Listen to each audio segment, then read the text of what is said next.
तो आज हम बात करने वाले हैं PT 365 इकोनॉमी के बारे में। ये इम्पोर्टेंट है 2021 प्रीलिम्स यूपीएससी का। बैंकिंग और मॉनेटरी पॉलिसी हम देख रहे हैं। ये बेसिकली बताता है रिपोर्ट जो है ट्रेंड और प्रोसेस पे बैंकिंग 2018-2019 का। रिसेंटली आरबीआई ने रिलीज़ करा है रिपोर्ट जो बात करता है ट्रेंड और प्रोसेस बैंकिंग के इंडिया में 2018-19। ये एक स्टैट्यूटरी पब्लिकेशन है जो कि कंप्लायंस करता है section 36 clause 2 banking regulation act 1949 का। आरबीआई एक एरिया ऑफ पब्लिक मेजर्स है जो मिटिगेट करता है एफर्ट्स ऑफ कोविड-19। एक रेगुलेटरी एम्बिट है जो रीइंफोर्स करता है लेजिस्लेटिव अमेंडमेंट, जो कि पावर देता है कोऑपरेटिव बैंक्स, एनबीएफसीज और एचएफसीज को, ठीक है, इनको देखता है। और ये सीरीज ऑफ इनिशिएटिव है जो बॉल्स्टर करते हैं supervision framework. Schedule commercial bank जो है वो ग्रॉस एनपीए जो उनका है वो रेशियो है डिक्लाइन हो गया है फ्रॉम 9.1% जो मार्च 2019 का है टू 7.5% जो सितंबर 2020 का है। तो परफॉर्मेंस स्टेट कोऑपरेटिव का इम्प्रूव हुआ है। ये दो टर्म्स में हुआ है, क्वालिटी एसेट का क्वालिटी और प्रॉफिटेबिलिटी।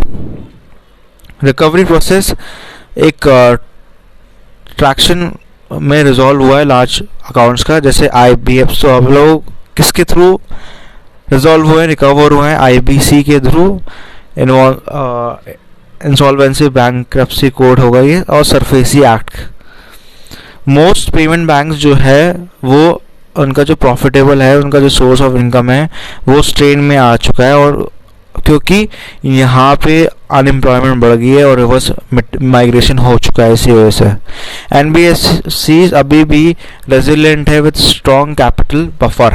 हाउसिंग फाइनेंसर जो है वो अभी भी इम्पेयरमेंट में है लोन एसेट के, बिकॉज बहुत डिले हो रहा है कंप्लीशन ऑफ प्रोजेक्ट्स और बहुत ही ज़्यादा कॉस्ट बढ़ रही है, डिले हो रहा है इन्वेस्टमेंट होम बायर्स का, तो बड़ी सारी इश्यूज है।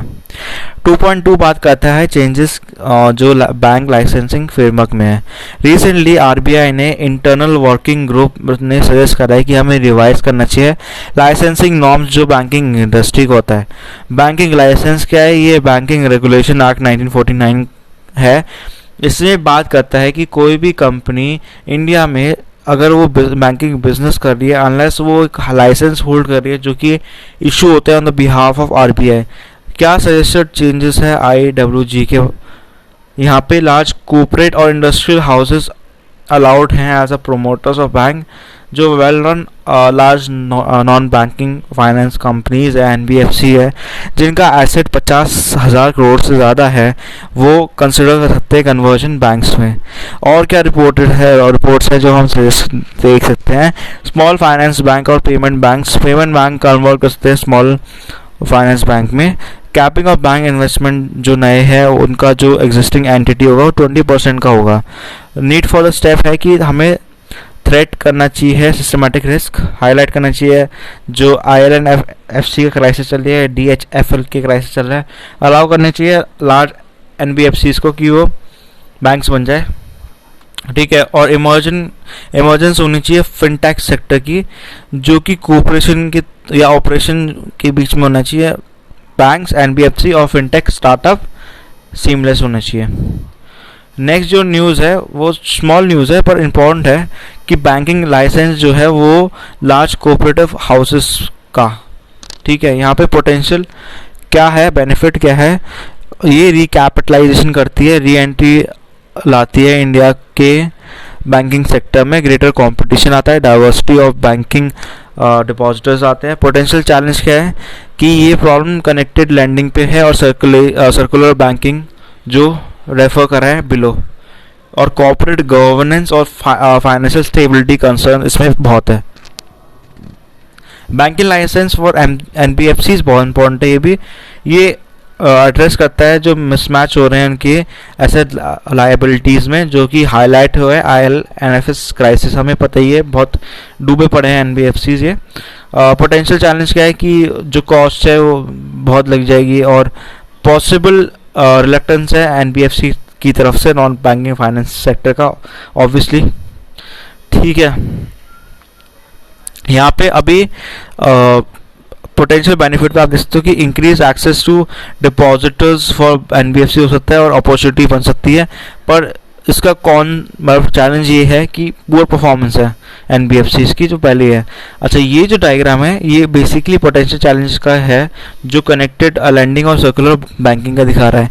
इसमें ये बोल रहा है कि अगर मान लो जो बैंक ए है वो फाइनेंस कर रहा है कोई प्रोजेक्ट कॉर्पोरेट हाउस का जो है बी, ठीक है, यहाँ पे आप देख सकते हो एसोसिएट बैंक है ए जो सपोर्ट कर रहा है कॉर्पोरेट हाउस बी का, ठीक है, और यहाँ पे राइट में देखते हो बैंक सी फाइनेंस कर रहा है कॉर्पोरेट हाउस ए को, ठीक है।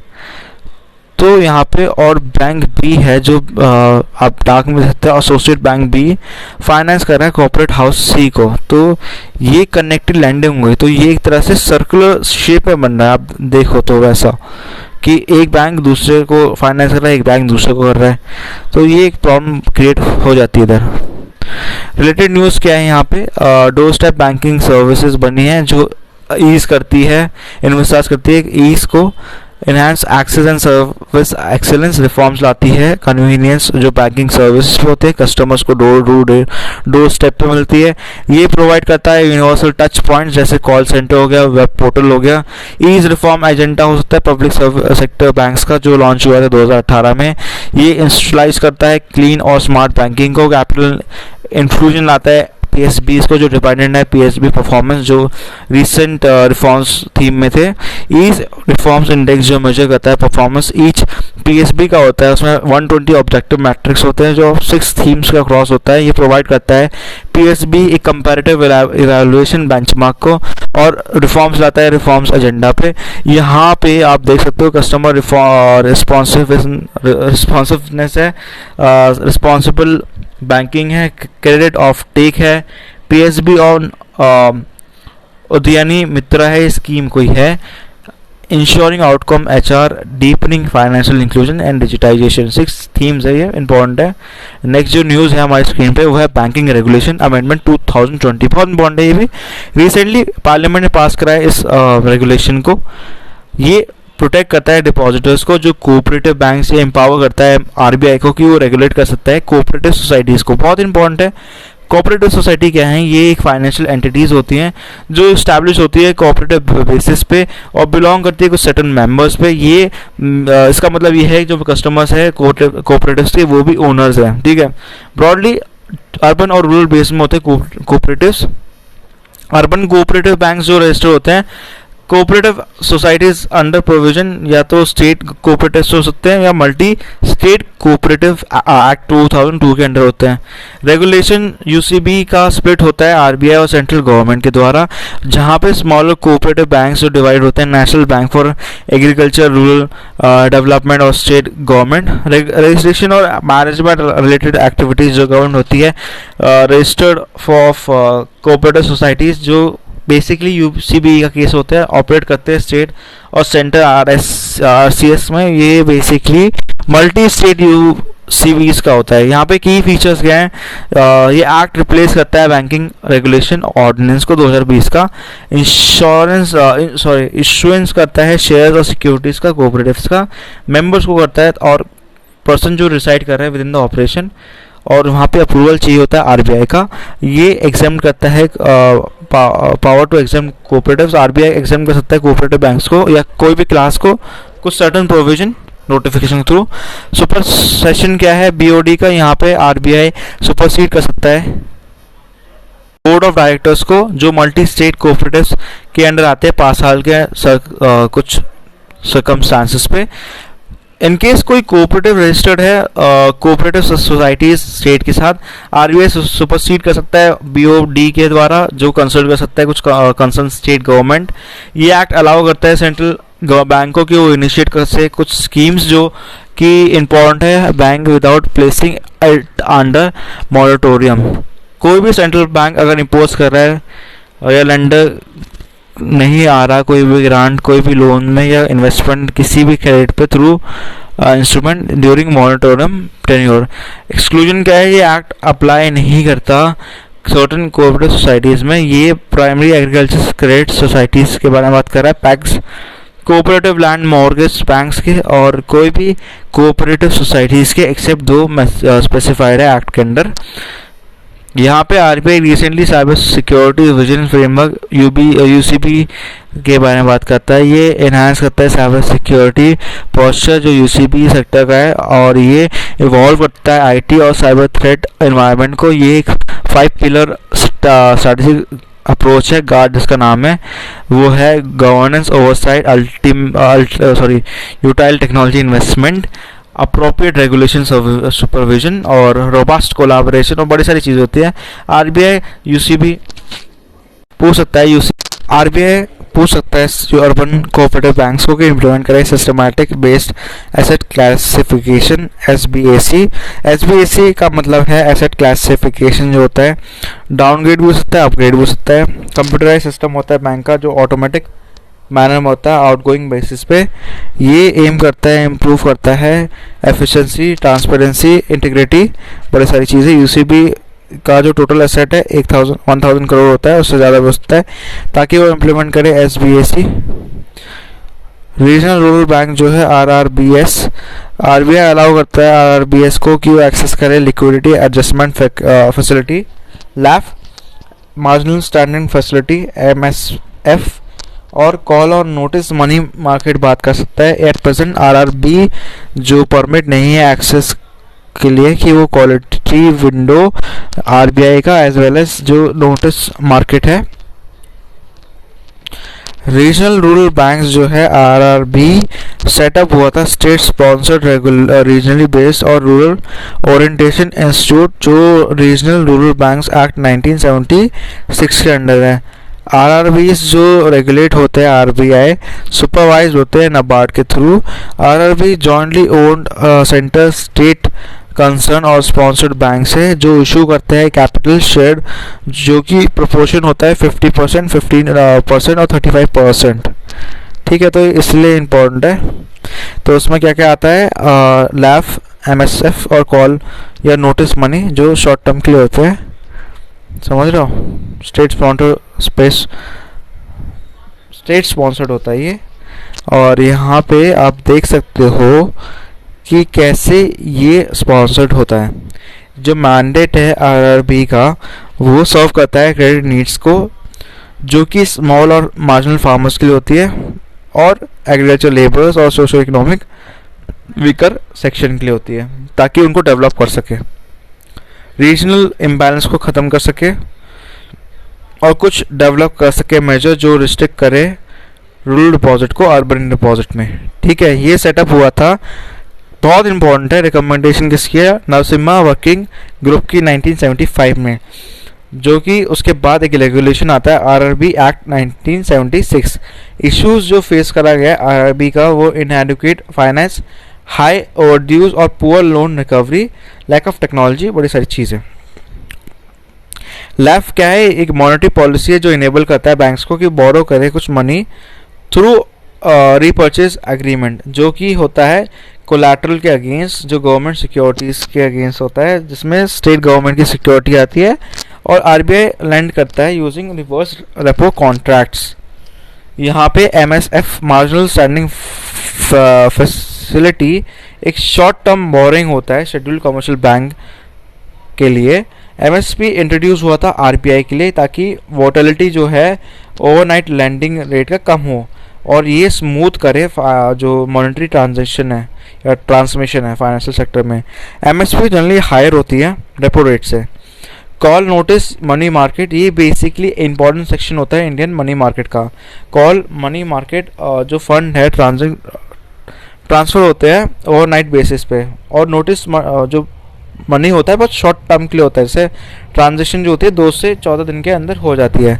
नेक्स्ट जो न्यूज़ है वो है revise priority sector lending guidelines, बहुत ही इम्पॉर्टेंट है। पीएसएल सेक्टर्स आप देख सकते हो, agriculture, MSME, export credit, education, housing, social infrastructure, renewable energy, Uyghur section, बहुत सारी चीज़ें आती हैं। रिसेंटली आरबीआई ने इशू करा है पीएसएल गाइडलाइन जो इंक्लूड करता है एंटरप्रेन्योरशिप, रेवेन्यू रिसोर्सेज, जो कि नेशनल प्रायोरिटी के साथ होता है। यहाँ पे पीएसएल जो फोकस करा है वो आइडिया करा गया है इंक्रीजिंग लेंडिंग ऑफ बैंक्स, जो कि होना चाहिए फ्यू सेक्टर्स जो इकोनॉमी में है। कुछ की फीचर्स देख लेते हैं हम।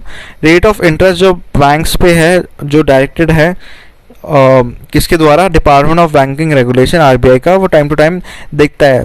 Priority sector guidelines lay down नहीं होती, प्रेफरेंशियल रेट जो इंटरेस्ट के लिए होते हैं फॉर प्रायोरिटी सेक्टर लोन्स।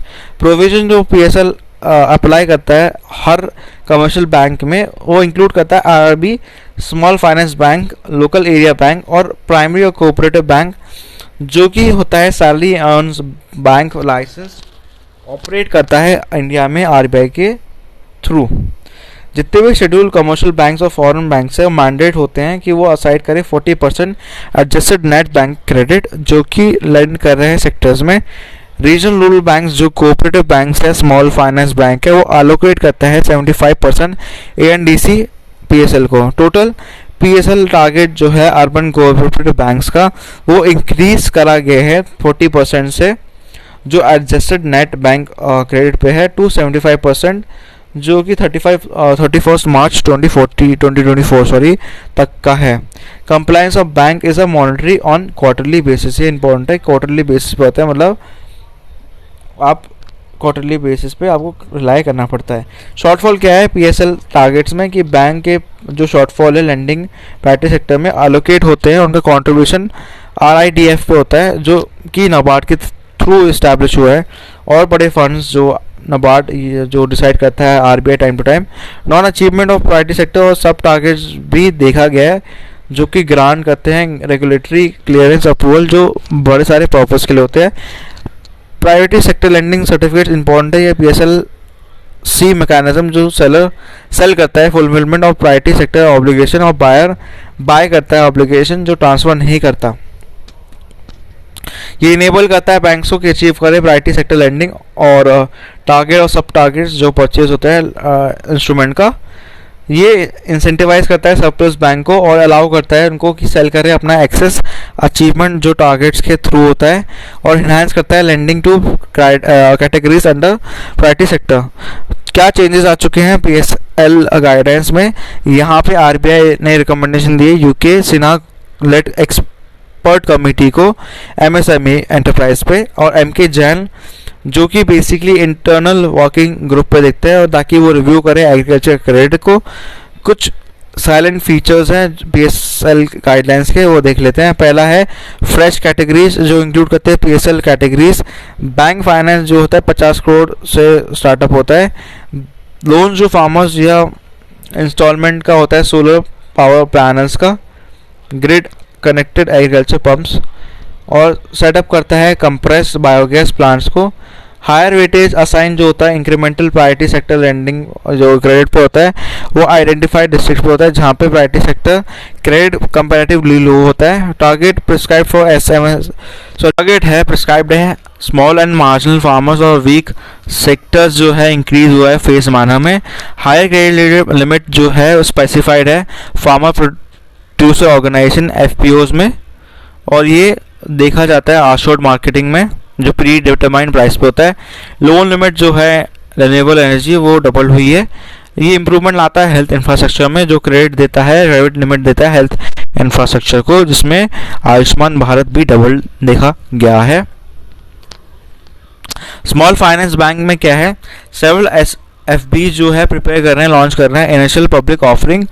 ये एसएलबी जो है होप कर रहे हैं कि वो एक्सटेंशन लाए लिस्टिंग डेडलाइंस को। आरबीआई गाइडलाइंस जो रिक्वायर करता है एसएफबी को लिस्ट करने के विद इन 3 ईयर्स जो उनकी नेट वर्थ है रीच कर रही है 500 crore. Small finance bank provide करता है प्राइवेट फाइनेंशियल इंस्टीट्यूशन को जो एक ऑब्जेक्टिव देते हैं फाइनेंशियल इंक्लूजन को, जहाँ पे कोई रिस्ट्रिक्शन नहीं होती कोऑपरेटिव्स और या ऑपरेशन में, अनलाइक जो रीजनल रूरल बैंक्स में होती है।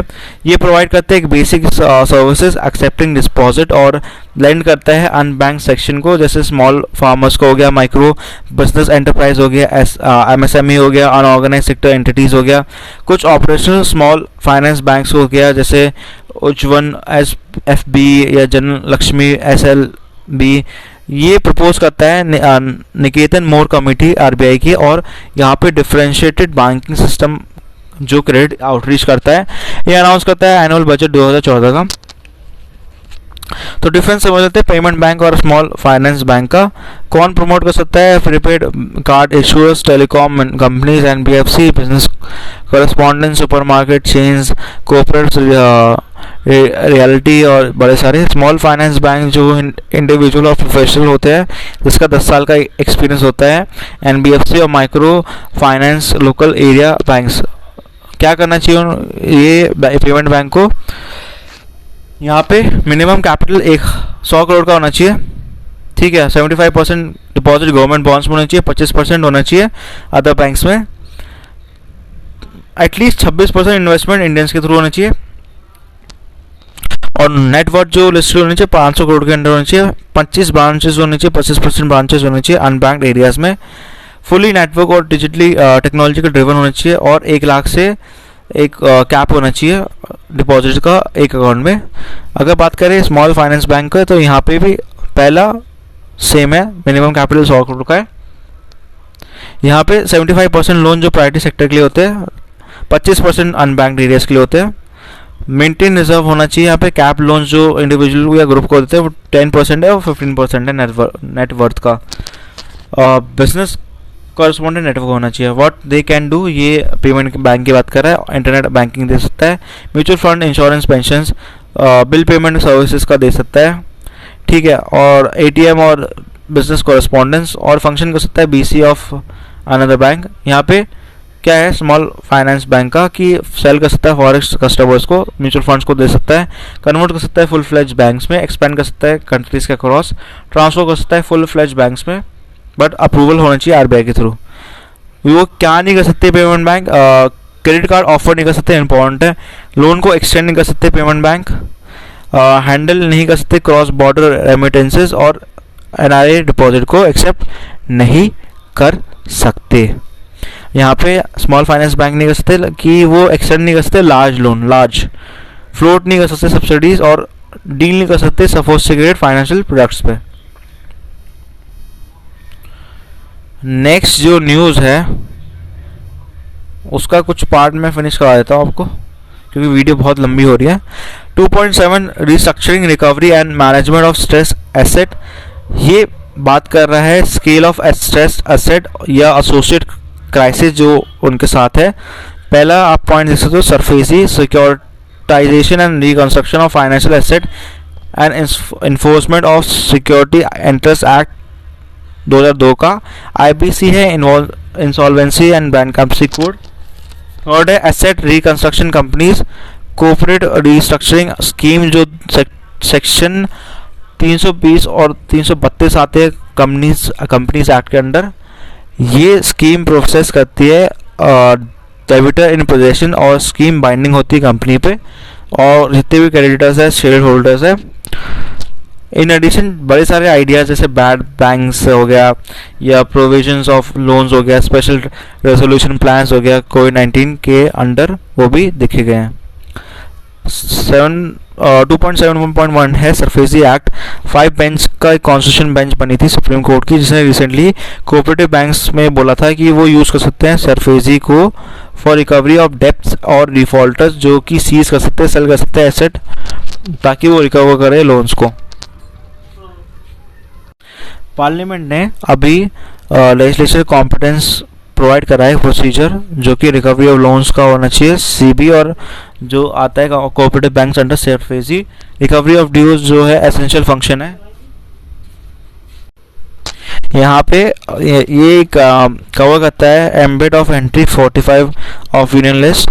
CB इन्वॉल्व है जो एक्टिविटीज़ में वो बैंकिंग से रिलेटेड है, जो कवर्ड होती है banking companies for purpose of BR act 1949। यहाँ पे जजमेंट जो सिग्निफिकेंट होल्ड करती है कोऑपरेटिव बैंक्स की होती है और प्रोवाइड करती है एक्सपर्टाइज रिकवरी बैड लोन्स का, जो कि सरफेसी की एक्ट के अंदर आता है। सिक्योरिटी इंटरेस्ट क्या है? सिक्योरिटी इंटरेस्ट होता है लोन पे जो लीगल क्लेम करता है कोलैटरल, जो बोरोवर प्रोवाइड करता है, अलाउ करता है लेंडर कि वो रिपोजेस करे कोलैटरल और सेल करे अगर वो लोन बैड हो जाए। सिक्योरिटी इंटरेस्ट लोअर होता है, लोअर रिस्क होता है लेंडर का और अलाउ करता है चार्ज लोअर इंटरेस्ट लोन पे। सिक्योरिटी रिसिप्ट क्या है? ये बेसिकली बोलता है कि आपका जो रिसिप्ट है कोई भी सिक्योरिटी में जो ARC ने इशू करा है, क्वालिफाइड इंस्टीट्यूशनल बायर्स जो है एविडेंस परचेज करते हैं, एक्विजिशन जो फाइनेंशियल एसेट का होता है इन्वॉल्व करता है सिक्योरिटाइजेशन। यहाँ पे सरफेसी के बारे में समझ लेते हैं। सरफेसी इम्पोर्टेंट एक्ट था, ये बेसिकली बैड लोन्स के लिए था। यहाँ पे जब NBA नॉन परफॉर्मिंग एसेट का जो प्रॉब्लम था बहुत पहले से था बैड एसेट का, जो आज भी देखा जा रहा है, पर इसका डिफरेंट मैकेनिज्म है थोड़ा सा। ये अलाउ करता है सिक्योर्ड क्रेडिट्स को कि उनको लोन दे देता है क्योंकि उनके पास अच्छा बैक रहता है और कोलैटरल सिक्योरिटी ले लेते हैं कुछ। ये एक्ट प्रोवाइड करता है एसेट रिकंस्ट्रक्शन कंपनी, बहुत इंपॉर्टेंट है। यहाँ पे एसेट रिकंस्ट्रक्शन जो है एक एक्टिविटी होती है जहाँ पे NPA को, जो बैड NPA है उनको परफॉर्मिंग एसेट में कन्वर्ट करते हैं लोग। ARC एक्वायर करती है फाइनेंशियल एसेट फ्रॉम बैंक्स और उनको रिकवर कर सकती है। कैसे? प्रॉपर मैनेजमेंट ला सकती है, किसी से बोरो कर सकती है, सेल कर सकती है, लीज पर डाल सकती है बिजनेस के लिए, रीसेटल कर सकती है। ठीक है। सिक्योरिटाइजेशन एक प्रोसेस होता है जहाँ पे कन्वर्ट करते हैं जो पहले के लोन है into market security bye ARC। ये इशू हो सकते हैं सिक्योरिटी रिसिप्ट के through. Enforcement of security interest जो होता है लैंड्स के द्वारा, यहाँ पे गवर्नमेंट का इंटरवेंशन नहीं होता। नोटिस दिया जाता है एक 60 डेज का डिफॉल्टिंग बोरोस का, और फिर क्या होता है बैंक पोजीशन ले सकता है प्लेज एसेट पे, या पूरा मैनेजमेंट ले ले या अपॉइंट कर ले कोई भी पर्सन जो मैनेज करे, या डेप्टर्स को जो है उसको बोल सकता है कि पैसे आप दे दो। क्रिएशन ऑफ सेंट्रल रजिस्ट्री, यहाँ पे गवर्नमेंट जो सेंट्रल गवर्नमेंट है उन्हें एक रजिस्ट्रेशन ऑफ ट्रांजेक्शन लिया है सिक्योरिटाइजेशन एंड रिकंस्ट्रक्शन जो फाइनेंशियल एसेट का होता है, क्रिएट करता है सिक्योरिटी इंटरेस्ट का। एप्लीकेशन जो है अगेंस्ट बात करता है रिकवर्ड सिक्योर्ड डेब्ट्स का, ये फाइल कर सकते हैं बोरोवर्स लैंड्स विद डेब्ट रिकवरी ट्राइब्यूनल।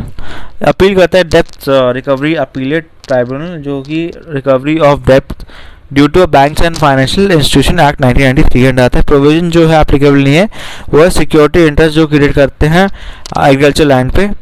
इन केस कोई अमाउंट है जो लेस है 20% फाइनेंशियल अमाउंट का या इंटरेस्ट का, कोई भी सिक्योरिटी इंटरेस्ट जो सिक्योर कर रहे हैं payment of any financial asset जो 1 लाख से अंडर का हो। सिक्योरिटी इंटरेस्ट क्या है? एक लोन है जो लीगली क्लेम कर सकते हैं कोलैटरल, और जो बोरोवर प्रोवाइड करता है लेंडर को कि वो पोजेस कर सकता है, रिपोजेस कर सकता है कोलैटरल को और उसको बेच सकता है अगर लोन बैड चला जाए। सिक्योरिटी इंटरेस्ट बेसिकली लोअर होता है for the risk of lender, allow करता है इसको चार्ज करे lower interest on loan. Security receipt का मतलब ये है एक रिसिप्ट जो अदर देन सिक्योरिटी इशू करा जाता है ARC के द्वारा, और एक क्वालिफाइड इंस्टीट्यूशनल बायर्स एक एविडेंस होता है परचेज का, और एक्वाइजिशन हो सकता है फाइनेंशियल एसेट का जो सिक्योरिटाइजेशन में होता है, सिक्योरिटाइजेशन में हो सकता है। रिलेटेड न्यूज़ क्या है? नरसिम्हा कमेटी 991 ये इन्फोसाइज हुई थी, सेंट्रल ARC को फैसिलिटेट करती है बैंक को इम्प्रूव करती है बैलेंस शीट पे। सेकंड इसका 1998 मतलब 7 साल बाद बना था, जो ARC मतलब एसेट रिकंस्ट्रक्शन कंपनीज को सेट करती है। यहाँ पे RBI रेगुलेट करेगी ARC को जो कि NBFC होगी। ARC इनकोऑपरेटिव है कंपनी एक्ट के अंडर और रजिस्टर्ड है RBI के अंडर सरफेसी एक्ट के अंडर 2002 का। ARCIL सेटअप हुआ था फर्स्ट ICICI बैंक में, फिर SBI और फिर IDBI। तो यहाँ पे ये न्यूज़ अभी ख़त्म हो जाती है, आगे मैं कंटिन्यू कर दूँगा पूरा सेकंड वीडियो में, इसका जो सेकंड पार्ट है उसमें कवर हो जाएगा। तब तक के लिए लाइक से सब्सक्राइब करें चैनल को। मेरा नाम है राहुल, बाय।